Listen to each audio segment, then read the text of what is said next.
King Lear, a summary of the play, read by Katie Haig. Lear, King of Britain, had 3 daughters, Goneril, wife to the Duke of Albany,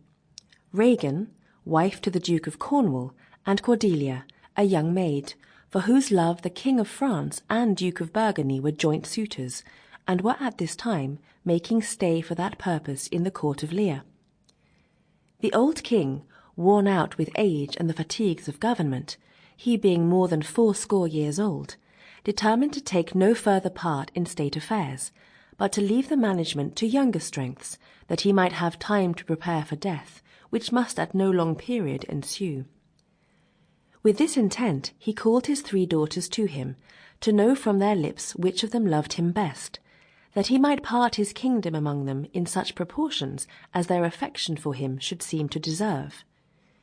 Goneril, the eldest, declared that she loved her father more than words could give out, that he was dearer to her than the light of her own eyes, dearer than life and liberty, with a deal of such professing stuff, which is easy to counterfeit where there is no real love, only a few fine words delivered with confidence being wanted in that case.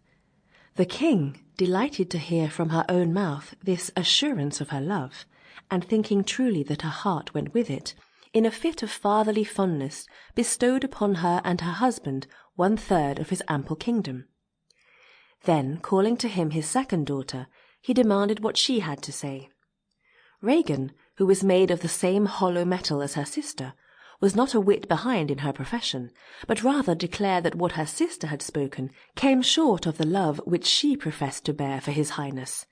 insomuch that she found all joys dead in comparison with the pleasure which she took in the love of her dear king and father.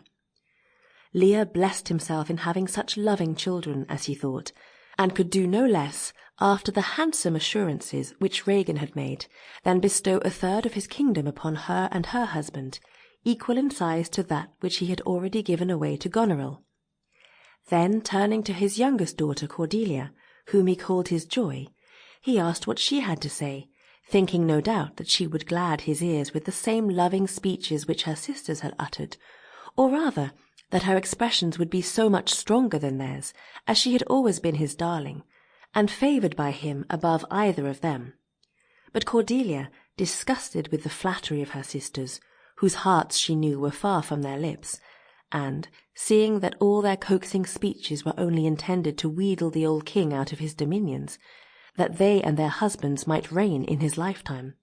made no other reply but this, that she loved his... Sample complete.